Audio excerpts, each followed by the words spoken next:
Episode 9 की शुरुआत में सातो बॉस स्टेज को क्लियर करने के लिए ढेर सारे गोलम और ह्यूमनॉइड्स के सामने खड़ा था। फिर उसके बाद सातो अपनी स्किल को मैक्स करने लगता है। उसके बाद वो हमला करना शुरू कर देता है सबसे पहले गोलम के ऊपर, और सातो को गोलम को हराने में ज़्यादा दिक्कत नहीं होती है। फिर वो ह्यूमनॉइड्स के ऊपर हमला करने लगता है और देखते ही देखते सारे के सारे ह्यूमनॉइड्स हार जाते हैं और एक ह्यूमनॉइड बचती है जिसका लेवल काफ़ी ज़्यादा था, इसलिए वो हार नहीं मान रही थी। लेकिन सातो उससे एक पंच करता है, वो भी बहुत ज़ोर से। तो फिर वो बेहोश होते वक्त कहती है, मेरे मास्टर की आखिरी विश पूरी कर देना। देन उस बॉस स्टेज को क्लियर करने के बाद सातो अनडेड किंग के पास पहुंच जाता है और अनडेड किंग सातो से कहने लगता है, मुझे यकीन नहीं हो रहा कि तुम यहाँ पे पहुंच गए।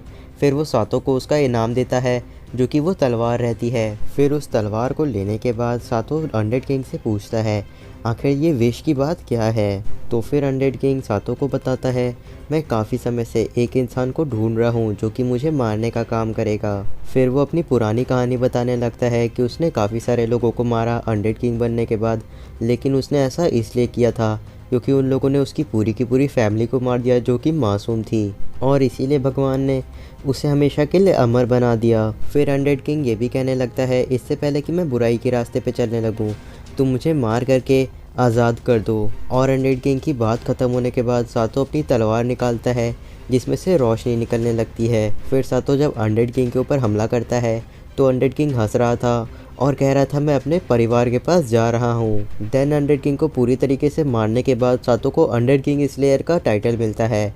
साथ ही में उसे एक रिंग भी मिलती है जो कि अनडेड किंग की रहती है। फिर तभी अनडेड किंग के शरीर से कोई चीज़ निकलने लगती है और वो हंस रही थी।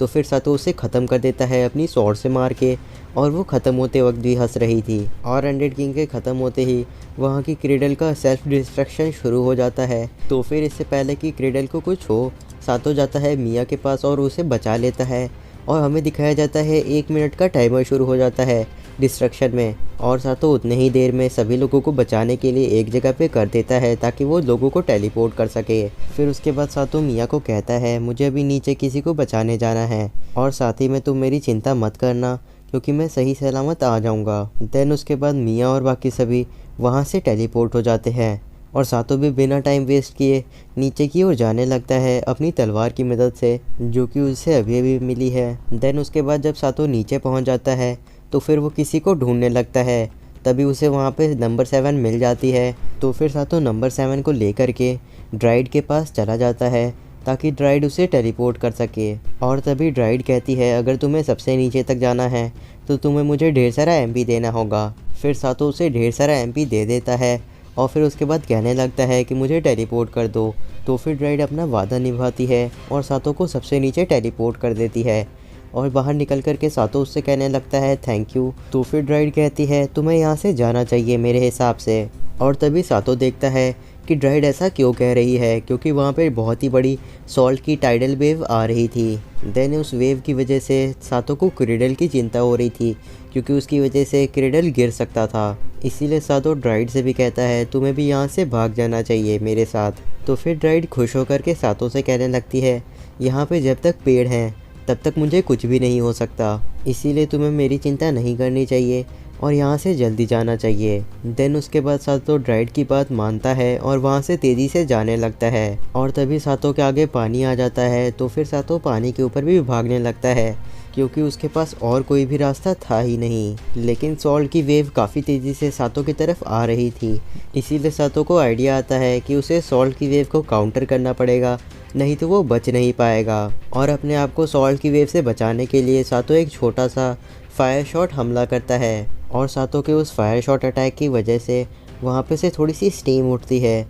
साथ ही में वो सॉल्ट वेव को थोड़ा सा रोकती है, लेकिन वो सॉल्ट वेव उसे थोड़ी ही समय में कवर कर लेती है वापस से और आगे की ओर बढ़ने लगती है। देन उसके बाद हमें दिखाया जाता है सातो एक और हमला करता है, लेकिन इस बार वो ढेर सारे फायर शॉट हमलों को इस्तेमाल करता है, करीब 10 से भी ज़्यादा। लेकिन इस हमले से भी ज़्यादा फ़र्क नहीं पड़ता है।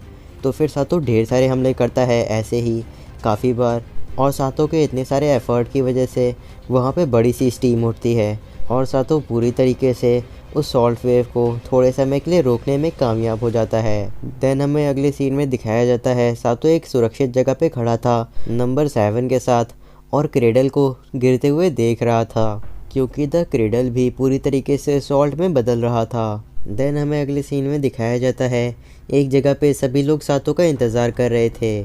तभी वहाँ से कोहरा हटता है और वहाँ पे सातों दिखाई देने लगता है आते हुए, और सातों अपने साथ नंबर 7 को भी लेके आ रहा था। देन जैसे ही लीज़ा, टामा, पोची, लूलू और आरिसा सातों को देखते हैं तो वो लोग तुरंत उसके पास जाने लगते हैं। फिर तभी आरिसा को देख करके सातों को याद आने लगता है, जब सातों अनडेड किंग को मार रहा था तो अनडेड किंग ने उससे कहा था कि आरिसा तुम्हारे लिए बहुत ही ज़्यादा कीमती है, क्योंकि वो रीइंकार्नेटेड हुई है और उसके पास गॉड की दी हुई पावर भी है, और वो एक इंसान के लिए बहुत ही ज़्यादा होती है। इसीलिए इस चीज़ के चांसेस बढ़ जाते हैं कि जैसा मेरे साथ हुआ था वैसा उसके साथ भी हो, इसीलिए ऐसा मत होने देना।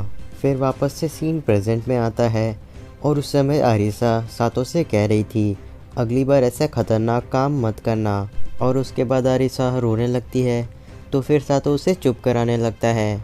देन वहाँ पे अगले सीन में नंबर 7 और बाकी सारे आ जाते हैं और कहने लगते हैं सातों से कि हमें ज़िंदा रहने देने के लिए हम आपको शुक्रिया कहना चाहते हैं, और साथ ही में वो सभी ह्यूमनॉइड अपने मास्टर के बारे में पूछने लगती हैं।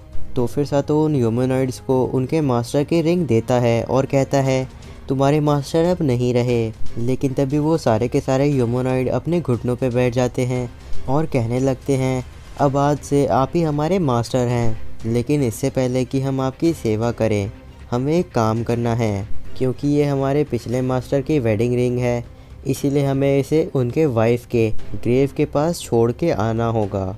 तो फिर सातों उनसे कहता है ठीक है, तुम लोग जो करना चाहो वो कर सकते हो। तो फिर वो सभी के सभी रॉक पेपर सीजर्स करने लगती हैं ताकि उन्हें ये पता चल सके कि यहाँ पे कौन रुकने वाला है। और जब वो रॉक पेपर सीजर्स का गेम ख़त्म होता है तो वहाँ पे नंबर 7 जीती रहती है। तो फिर सातों को नंबर 7 का नाम उतना अच्छा नहीं लग रहा था, तो फिर वो उसका नाम बदल करके नाना रख देता है। और फिर उसके बाद एक एक करके वहाँ से सभी लोग जाने लगते हैं।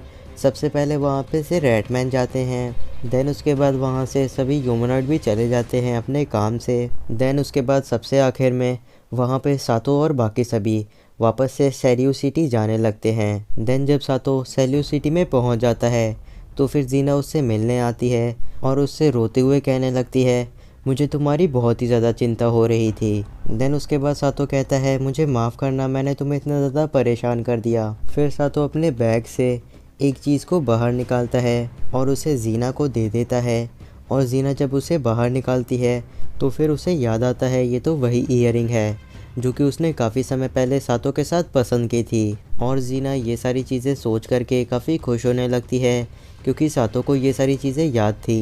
लेकिन तभी सातों जीना से कहने लगता है मुझे तुमसे एक बात कहनी थी कि मैं यहाँ से जाने वाला हूँ कुछ ही समय में, क्योंकि मुझे मिया को उसके घर एल्फ विलेज में छोड़ने जाना है। सातों की ये बात सुन करके जीना बिल्कुल चुप हो जाती है।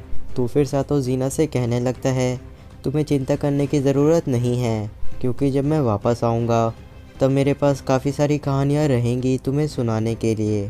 फिर अगले सीन में हमें दिखाया जाता है सातों की कार तैयार रहती है और सभी लोग उससे कहते हैं हम लोग जाने के लिए तैयार हैं। और तभी वहाँ पे मैनेजर यूया, नाडी और मिया आते हैं। तभी मैनेजर यूया सातों से कहने लगते हैं तुम मिया का ख्याल रखना। फिर उसके बाद सातों और बाकी सभी कार्ट में बैठ करके वहाँ से जाने लगते हैं और सभी लोग उनको बाय कह रहे थे। और जब सातों और बाकी सभी थोड़ा सा ही आगे पहुँचे थे तभी वहाँ पे जीना आने लगती है और उन लोगों को रुकने के लिए कहती है। देन अगले सीन में हमें दिखाया जाता है सातों और जीना एक जगह पे खड़े होकर के एक दूसरे से बात कर रहे थे। तभी सातों कहता है जीना से मैं चाहता था कि हम लोग अच्छे से एक दूसरे को गुड बाय कर पाएँ। तभी जीना भी सातों से कहने लगती है मैं भी यही चाहती हूँ। जीना सातों से ये भी कहती है मैं तुम्हारे साथ चलना चाहती थी, लेकिन मैं ऐसा नहीं कर सकती क्योंकि मेरा भी एक परिवार है। लेकिन जैसे ही मेरा भाई फैमिली का हेड बन जाएगा तो फिर मैं उससे पूछ करके तुम्हारे साथ चल सकती हूँ। देन उसके बाद जब उन लोगों की बात ख़त्म हो जाती है तो फिर सातों और बाकी सभी जीना को बाय कहते हुए वहाँ से जा रहे थे और जीना भी उन लोगों को बाय कह रही थी। और साथ ही में जीना ने सातों की दी हुई ईयरिंग ही पहनी थी। फिर उसके बाद हमें एपिसोड के लास्ट में एक जगह को दिखाया जाता है जहाँ से आवाज़ आ रही थी ये भूलना मत, हम लोग हमेशा रहेंगे एक साथ। और इसी के साथ एपिसोड यहीं पे ख़त्म हो जाता है। और आप लोग सब्सक्राइब करना मत भूलिएगा, क्योंकि एपिसोड को बनाने में काफ़ी ज़्यादा मेहनत लग जाती है, इसके लिए एक सब्सक्राइब करना तो बनता है। तो फिर मैं मिलता हूँ आपसे अगले एपिसोड में।